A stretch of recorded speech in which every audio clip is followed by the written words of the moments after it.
Vamos lá, meus irmãos, voltando aqui, a nossa quinta aula de Geografia Bíblica 1, é o último bloco, e agora nós iremos começar o capítulo 7, a orografia de Israel. Né? Podem ver, meus irmãos, nós estamos progredindo bastante, estamos praticamente na metade do livro, hoje é a quinta aula, ou seja, tudo indica que esse módulo terá 9 encontros, tá? Nos 9 encontros a gente fecha esse material. Como eu dizia há pouco, meus irmãos, Aitofel era o nome do conselheiro de Israel, um dos conselheiros de Davi. E a Bíblia vai falar que quando Aitofel falava, todos viam como o próprio Deus falando por meio dele. Mas ele se une contra Davi, ele se une com Absalão. Né? No final da última aula eu estava falando sobre isso. E aí Davi ora, dizendo, Senhor, frustra os conselhos de Aitofel. Frustra, dizendo, Senhor, faz alguma coisa, porque agora eu não posso fazer mais nada. Né? Então, meus irmãos, vamos lá. A orografia de Israel. O que é a orografia, meus irmãos? É a descrição de montanhas, fronteiras e altitudes, etc., por meio de instrumentos. No nosso caso, né, instrumentos técnicos. Então, a orografia de Israel, e vocês vão ver com muita frequência, né, nos livros, que Israel é um país de montanhas e de vales, né? Então, leia para nós, irmã Elisângela, né, no capítulo 7 no seu livro-texto, que página que é, minha irmã?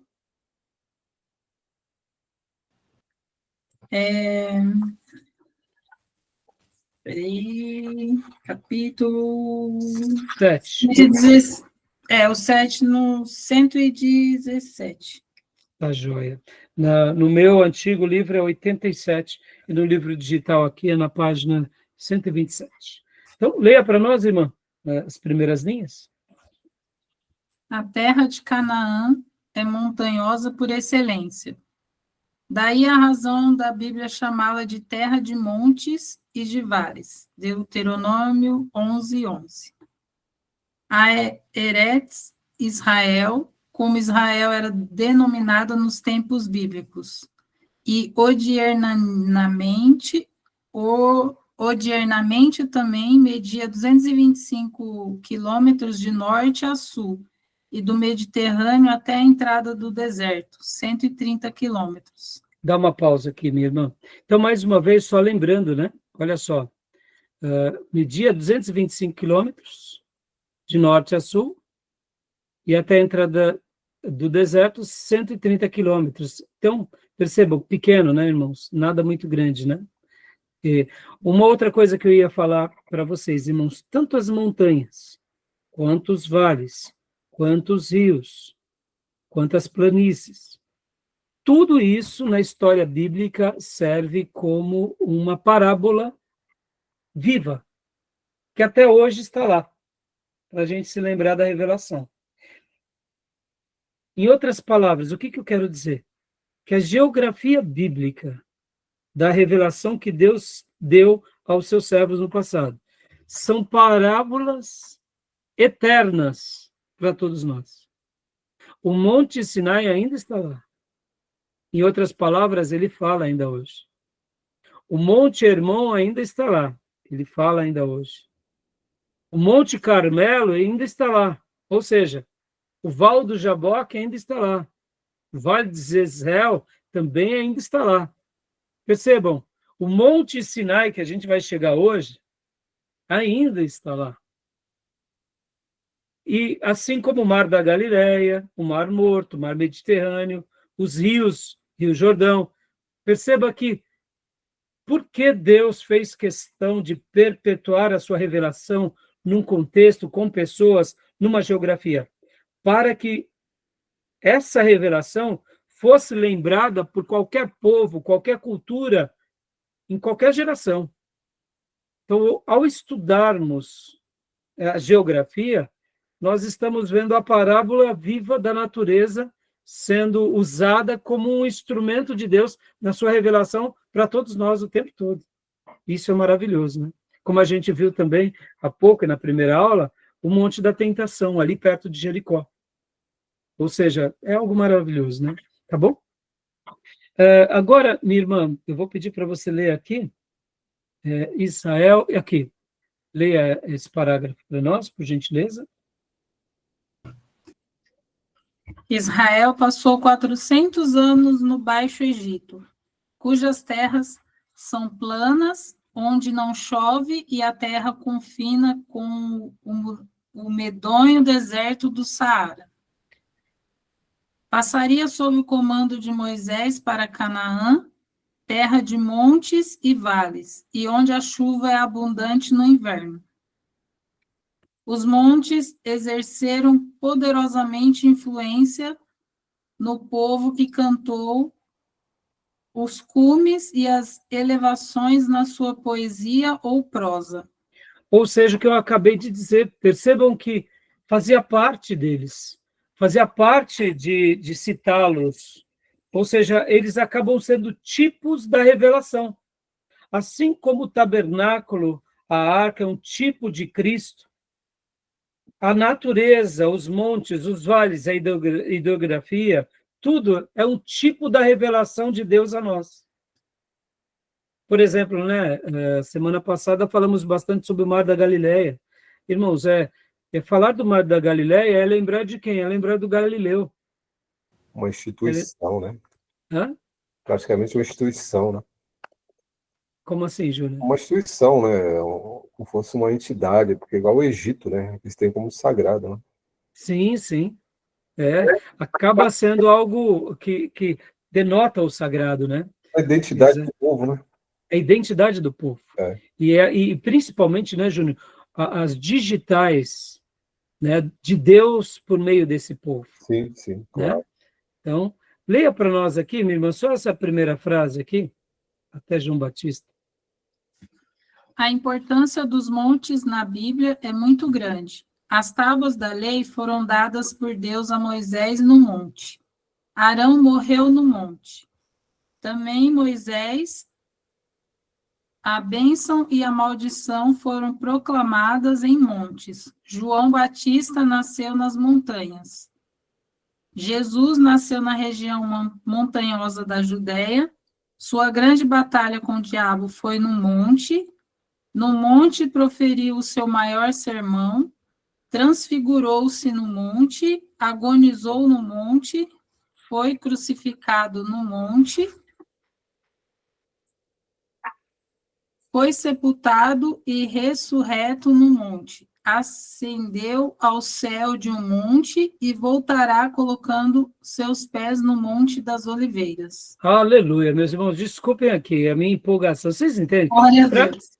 Meus irmãos, só aqui já dá para a gente pregar uma mensagem maravilhosa. Me desculpem, tá? Eu vejo um texto como esse, eu lembro, pastor Enéas, eu fico um pouco emocionado, porque eu recordo da voz dele, o timbre dele nas aulas.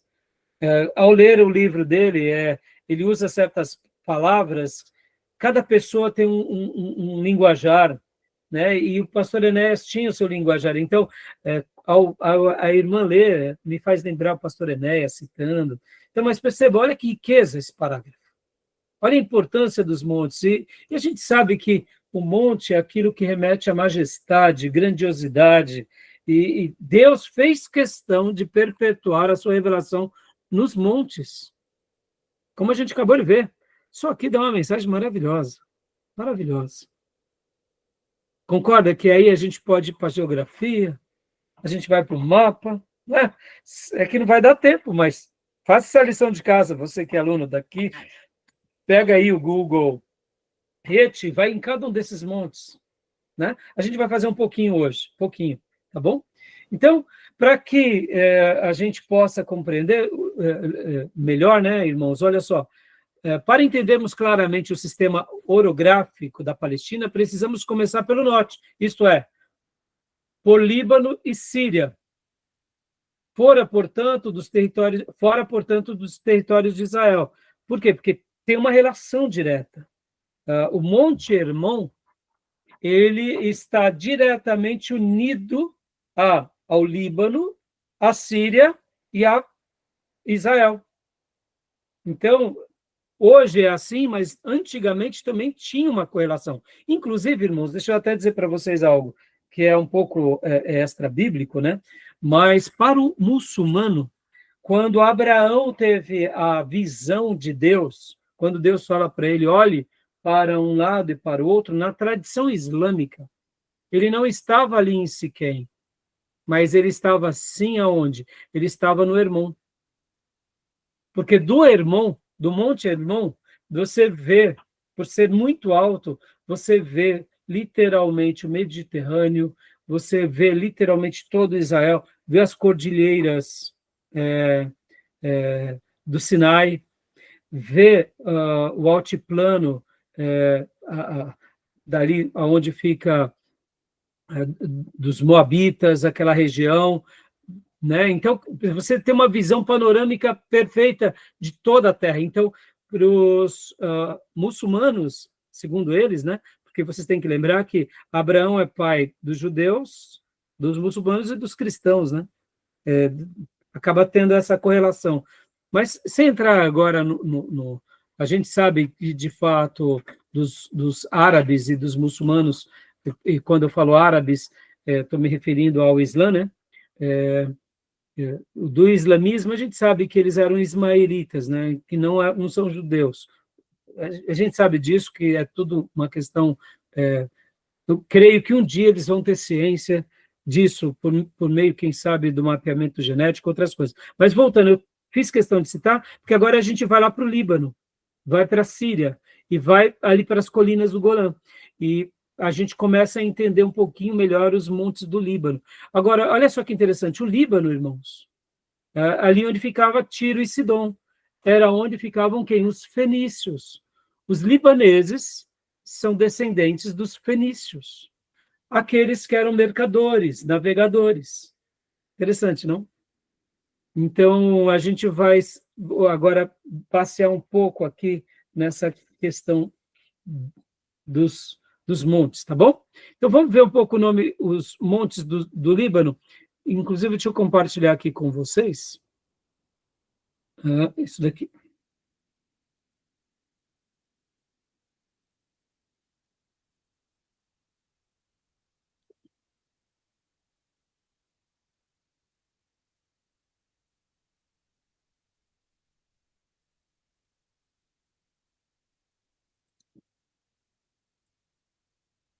Aqui, ó.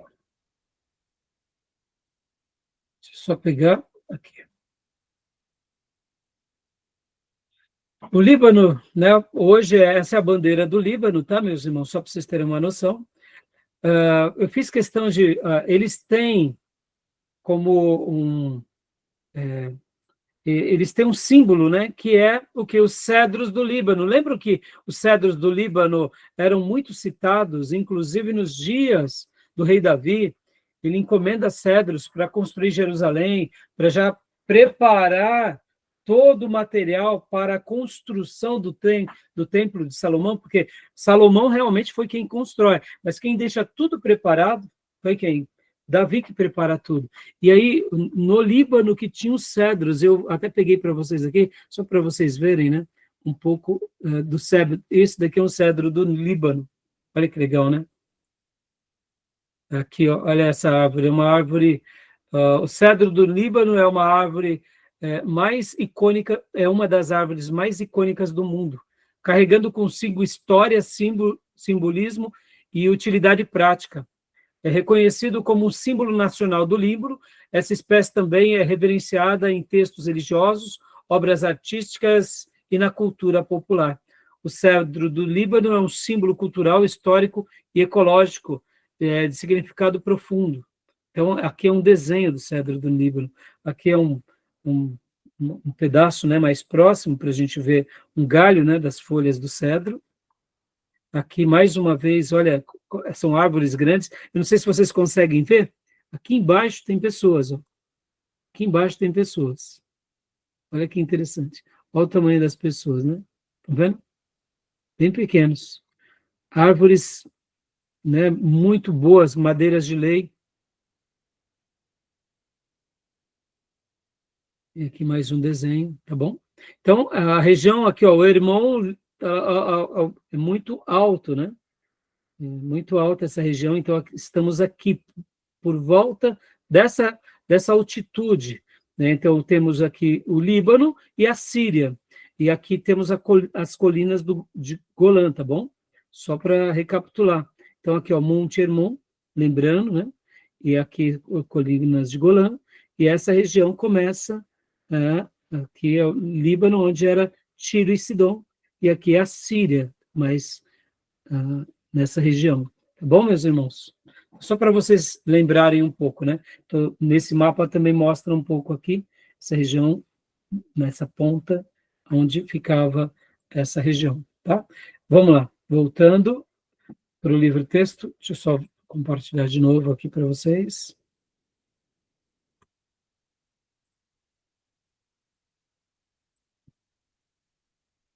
Então, os montes do Líbano, né? Como eu disse para vocês, a gente vai ter alguns montes principais ali na cordilheira, né? Que corta, e como eu tinha dito para vocês, há essa interseção. Deixa eu até pegar aqui para vocês agora pelo Google Maps, só para vocês terem uma visão melhor do Monte Hermon e de tudo isso que eu estou falando para vocês sobre a cadeia dos Líbanos, né? Olha só, voltando aqui pelo Google Maps. Deixa eu mostrar aqui para vocês por aqui. Quando nós colocamos aqui Monte Hermon,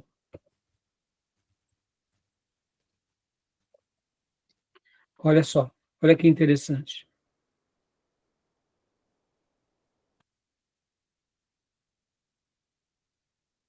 Monte Hermon.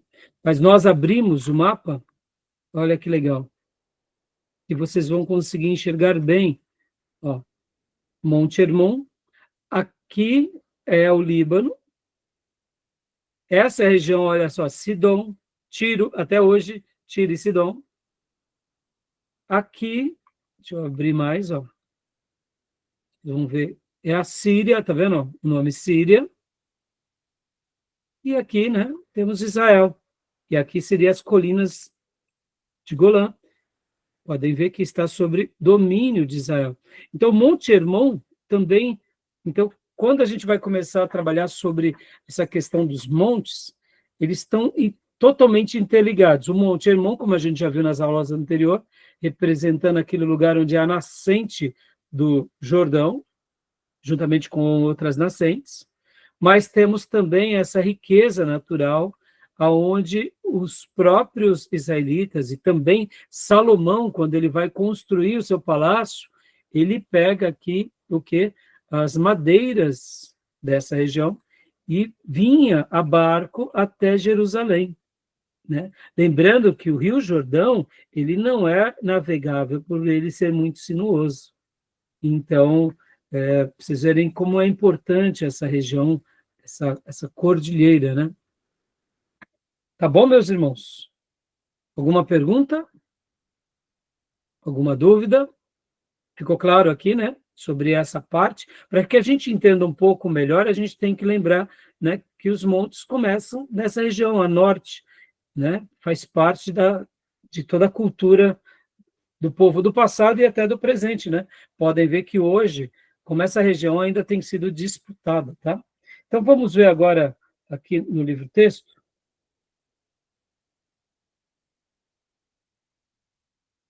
algumas porções.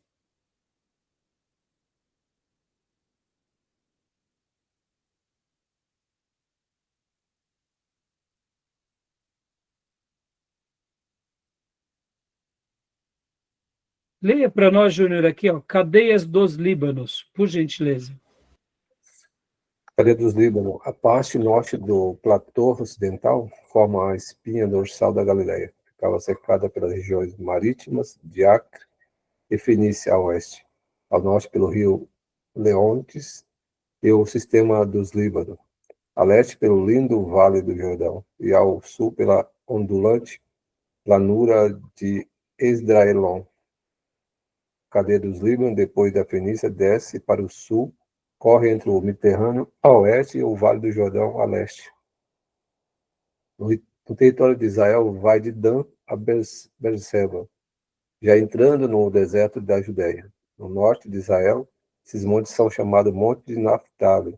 No centro, Montes de Efraim, e ao sul, Monte da Judéia. Os montes de Israel, a leste do Jordão, pertencem à cadeia dos Antilíbanos.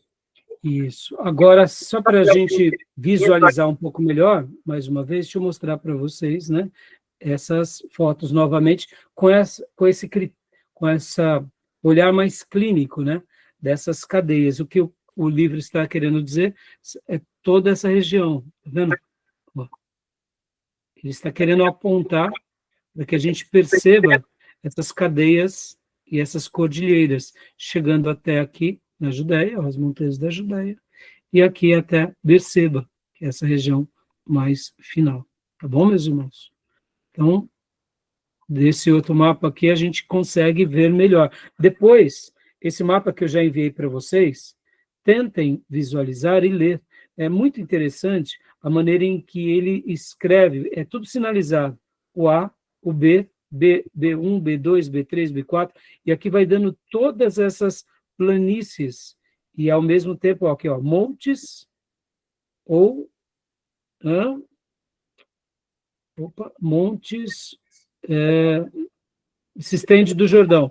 E aí vem aqui, ó, montes da Galileia, montes do Carmelo, montes da Samaria, e aí vem descrevendo. Então, essas demarcações visualizam bem, né, para a gente entender direitinho. Essa região aqui, ó, C5, por exemplo, C5 é região montanhosa de Judá, né? Região montanhosa de Judá. C6, já aí essa questão do deserto de Judá. Então, percebam, ó, isso é muito legal, que aqui, nesse mapa, nessas sinalizações, fica bem completo para a gente enxergar bem, tá bom? E lembrando, ó, mais uma vez, o que ele estava dizendo era tudo isso. Ele estava descrevendo detalhadamente essas montanhas, tá bom? E vou parar por aqui, irmãos. Então, vamos só ler aqui no livro texto agora. Monte Hermon a gente já viu bastante, mas vamos só para a gente terminar a aula de hoje. Deixa eu só pôr aqui. Monte Hermon. Frio, né? Como? Não entendi, Júnior. Tá frio? Ah, sim, sim. Já vamos terminar, viu, Júnior? Montes de Naftali, né? Aqui mais uma região montanhosa, que a gente sabe que é essa região, ó, da Galileia, tribos de Aser, Zebulon, Naftali, né? Isacar, na Baixa Galileia. Então, são todas essas regiões. E vamos pegar aqui, ó, o Monte Tabor. Se lembram do Monte Tabor? Alguns montes vão ser mais importantes do que outros, irmãos. Monte Tabor, ele é um monte muito importante também na história bíblica. É claro que alguns montes têm uma relevância maior do que outros, né? Alguns montes, por exemplo, como é o caso do Monte da Bem-aventurança, né? Aqui, esse é o Monte Tabor, e aqui, Gilboa, Carmelo, a gente já viu, Monte Carmelo. Eu queria pegar agora o texto do Monte Hermon.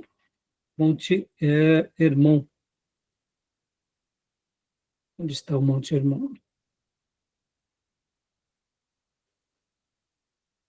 Aqui. Então, só leia para nós, Júnior, só essas primeiras linhas, por gentileza. Monte Hermon.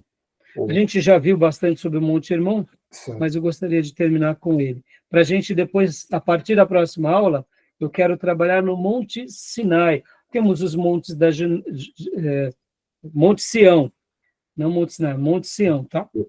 Pode ler para nós. O regista Hermon, especialistas acreditam que vem da raiz de Aram, no grau verbal e fio, que significa dedicar-se, consagrar, em Deuteronômio 4:48 é chamado Sion. Em Deuteronômio 3:9 diz que os sidônios lhe chamava Sirion e os amoreus Senir. O texto de 1 Crônicas 5:3 faz distinção entre Baal, Hermon e Senir. É o pico mais elevado do Antilíbano, maciço montanhoso situado a sudoeste dos Líbanos orientais, separado deste por um vale profundo e grande. Avança para o sul, onde começa a Serra do Hermon. Sua forma é de um setor de círculo que prolonga de nordeste para sudeste, uma extensão de 30 quilômetros aproximadamente. Sirion significa couraça, referindo-se talvez à sua forma. Hoje os árabes chamam-no Jebel el-Seir, literalmente Monte do Ancião, talvez pela neve que traz o ano todo em sua crista. Isso, Sermão e rasgo infinito. O mais alto está a 2.759 metros subterrâneo, de qualquer... Joia, até aí, tá bom. Só para mostrar aqui mais uma vez, né? Na última aula a gente já passeou por ele, né? Está aqui. Só vou passear aqui rapidamente. Eu quero gastar mais um tempo com vocês falando do Monte Sião, tá, meus irmãos? Que está na página 103. Os montes da Judéia, a gente já deu uma olhada também. Olha aqui, ó, só mais uma vez no Monte Sião, Monte Hermon, ó, aqui. Vamos fazer um passeio mais uma vez aqui. Vamos lá. Pegar o nosso bonequinho. Vamos arrastar para cá. E olha só, essa é a visão atual desse lugar, né? Monte do Ancião. São picos gelados, né? Tá bom, meus irmãos? Olha só, coisa linda. Aqui é uma parte, né? Como eu tinha mostrado para vocês na última aula, quando a gente... Olha aqui, deixa eu só... Dependendo de como você vê, você acaba tendo uma visão panorâmica muito boa de toda essa região. Tá bom, meus irmãos? E alguma pergunta, meus irmãos? Querem fazer algum comentário? Alguma pergunta? Tranquilo, é muita geografia, né? Então não suscita muita controvérsia, não. Não, é mais informação mesmo, né, Júnior? Isso aí é mais dado para a gente situar uma reflexão bíblica. Aprender, né, Júnior? Aqui, mais uma vez. Olha só, essa foi uma das visões.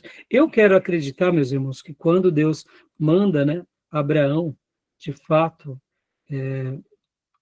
percorrer a terra, ele passou por essa região, né? Então ele tinha uma noção, sim, do que o aguardava. Isso tudo estava na memória deles, né? Na memória de Abraão, né? Porque eu não quero acreditar que Abraão passou desapercebido, já que ele veio lá de Padã Arã, né? Mas, assim, não temos muito o que discutir, né, Júnior, sobre essa questão, né? É mais informativo. Agora, eu quero gastar um tempo com vocês, irmãos, no monte... Não nos montes da Judéia, porque os montes da Judéia, só aqui, vou colocar aqui, ó, montes da Judéia. Porque elas... Se não fosse esse recurso visual, ficaria um pouco maçante, eu acho. Não, a aula fica um pouco mais maçante mesmo. Aqui, ó, montanhas da Judéia, né? Então, o que acontece? A região das montanhas da Judéia, onde Jesus nasce, você pode ver que abaixo de Jerusalém, é uma cordilheira também. Então, é uma região mais difícil, sim. Por isso que a Judéia era um lugar assim não difícil também, porque era muito montanhoso, como a gente está vendo aqui. Agora, eu quero gastar bastante tempo com vocês sobre o Monte Sião, o Monte Moriá e o Monte das Oliveiras na próxima aula, para a gente estar concluindo. Porque esse monte, ele é muito importante. Claro, todos os montes vão ser importantes. Não vai dar para a gente trabalhar muito. Então, na próxima aula, eu vou pincelar apenas sobre o Monte Sinai, mais uma vez. Vou falar um pouquinho dos montes da Judéia. E eu quero gastar um tempo bem considerável no Monte Sião, tá bom, meus irmãos? Beleza? Beleza. Eu vou deixar para a próxima aula, tá bom? É a geografia de Israel, né? não tem muito que, né, Júlio? É um paísinho pequeno, né? Paísinho pequeno. É o tamanho de É o Sergipe. tamanho de Sergipe, né? É.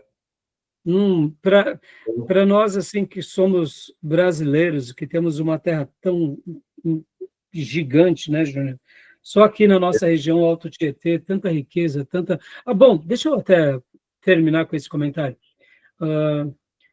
Sabia que São Paulo, propriamente dito, a gente poderia dizer que ele está sobre um platô como um vale? Já chegaram a... Claro, não é absolutamente isso, mas a capital de São Paulo O Vale do Agabaú né? é um vale, mas eu digo assim, de uma forma maior, Júnior. Porque a Maior, gente tem, por exemplo, a Paulista é uma região alta, né? É alta. Mas eu não sei se vocês já subiram, por exemplo, lembra, antigamente, muitas pessoas, quando iam no centro de São Paulo, subiam no Banespa. Sim, eu já vi Né? falar. Aí, no Banespa, você tem uma visão panorâmica de São Paulo muito bonita. Uhum. Né? Agora, quem já foi aqui no Pico do Urubu? A Paulista é alta, por isso que se colocam antenas na Paulista. Qual é o outro lugar que se colocam antenas em São Paulo? Perto da gente. Mogi das Cruzes, né?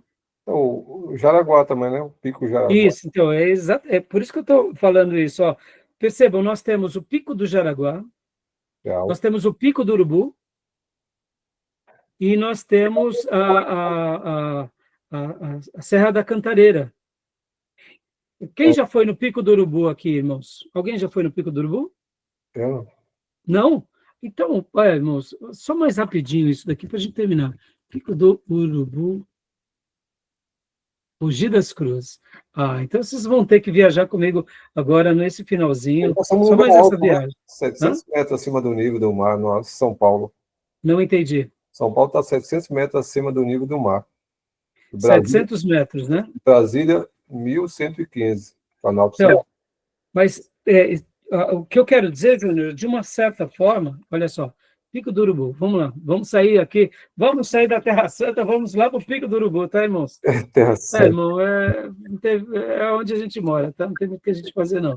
Vamos lá, rapidinho, só para vocês verem isso daqui, ó, Pico do Urubu. Irmão, vocês não têm noção como é maravilhoso subir no Pico do Urubu. Eu acho que esse nome aqui tá tudo errado, tá? Tá bom?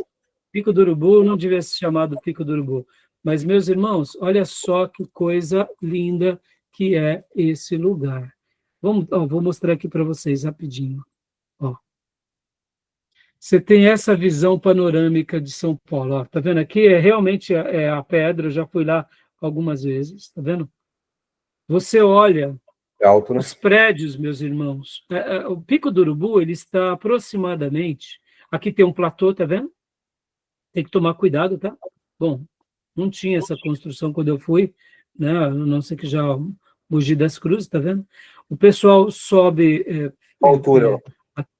Então, é por volta de 1.000 metros, Júnior, 1.000 metros. A altitude de 1.000 metros. Mas o que eu quero mostrar para vocês é exatamente isso, Júnior. Quando você está no Pico do Urubu, Júnior, você tem uma visão panorâmica dessa região de uma forma tão absurda, os prédios ficam muito pequenos, Júnior.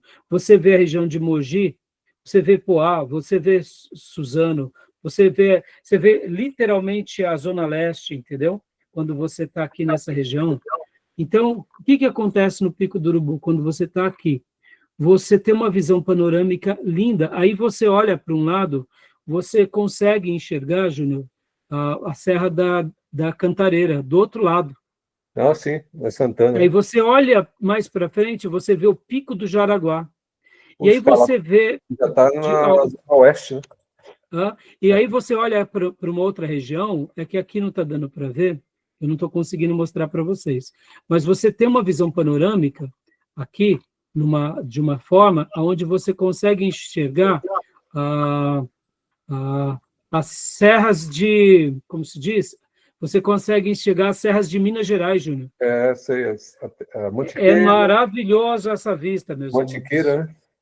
A Serra da Mantiqueira, exatamente. Você vê a Serra da Cantareira, aí você vê aquela região das montanhosas de Mairiporã, que pega logo depois a próxima região, que segue ali depois essa região, né, que vai para Jarenu, se perde, e você vê o sul de Minas, meus irmãos, as montanhas mais distantes, a gente, quando está lá, é inacreditável. Então, você chega a ter uma visão praticamente de quase todo São Paulo, como um vale. Quando nós estamos aqui na nossa região e a gente vê as antenas que rebatem o sinal, e por que eles colocaram as antenas aqui? Porque quando você está lá em cima, você olha para uma região, você vê Santa Isabel, você vê Arujá, você vê as rodovias literalmente como linhas. É uma visão maravilhosa, vale, né? maravilhosa. Peguem um dia a família, num dia ensolarado, não vão quando tem nuvens, viu? Senão você não tem visão nenhuma. Vão acompanhados, vão de carro, com muito cuidado, porque é uma serra muito íngreme, você tem que ir de carro, e até perigosa também, mas vocês vão ter uma visão linda. E o pôr do sol, meus irmãos, é maravilhoso ver o pôr do sol daqui. Então, assim, é um passeio lindíssimo, e por isso que eu disse que, em certa medida, nas suas devidas proporções, São Paulo é um vale, né? Tem as suas montanhas, é óbvio, mas ele está sendo, eu diria, envolvido pela essa serra, que é, no caso, o Pico do Urubu, né, que daqui você vai... Guarulhos também, né? Guarulhos tem Exato, muito... Você vê ali a região da Serra da Cantareira com Guarulhos, que é onde você liga para a Serra da Mantiqueira, e o Pico do Jaraguá. Então, nós vemos São Paulo literalmente como um vale. Verdade. Só que assim, né, irmãos, não dá para comparar, né, com, né, Israel, tá bom? Então, né, só para vocês aqui ficarem aprendendo, porque eu, particularmente, essa é a visão que você enxerga lá de cima, irmãos. É lindíssimo. E aquelas pessoas que gostam de parar, tá vendo? Literalmente, essa visão, meus irmãos, tá vendo? Aqui, você tá vendo toda a região de São Paulo. É uma visão lindíssima, mas eu não estou conseguindo colocar aqui o lado que mostra os prédios, né? Mas realmente é surpreendente. Deixa eu ver se eu consigo. Só para a gente encerrar, para não ficar como mentiroso aqui, né? Porque não dá, né? Professor de teologia. Aqui, tá vendo? Essa região aqui? Uhum. Aqui, Aqui, essa região todinha aqui é o quê? É a região de Mogi, de Brás Cubas, Suzano. A gente vê o lago, a gente vê a nascente, não a nascente, aqui temos o Alto Tietê, mas aqui tem um lago gigante que você vê, que é a represa, uma represa, esqueci o nome dela, Júlio. Do Alto Tietê, não é? Do Alto Tietê, exatamente, você vê a represa do Alto Tietê. Irmãos, é maravilhoso, é maravilhoso. Então, essa é a visão que você tem. Você acaba tendo essa vista lindíssima aqui do Pico do Urubu, pertinho da gente. Só esse nome que é muito feio, né? Devia se chamar Pico do Urubu. Tá bom, meus irmãos? Beleza? Aí, essa é a visão. Tá bom? Mais alguma pergunta? Qualquer dúvida mais, pergunte para o Tomé, porque ele que me ajuda aqui. Aqui eu estou passeando com vocês, né? O professor desses mapas é o Tomé, tá bom? Beleza, meus irmãos, então? Então, continuem firme na leitura, continuem firme assistindo lá o material que eu passei lá do Saião, da Igreja do Saião. Lembra que temos alguns vídeos para que vocês assistam. Você pode ver que naquele material ele faz uma síntese, né? Aqui a gente está indo com mais cautela, né? Tá bom? Beleza? Então, Deus abençoe, meus irmãos. Até amanhã, nosso culto de oração. E, querendo Deus, com os demais irmãos, a gente se vê na quinta-feira, tá bom? Amém. Ficam com Deus. Paz, pessoal. Boa noite. Boa noite. Deus abençoe.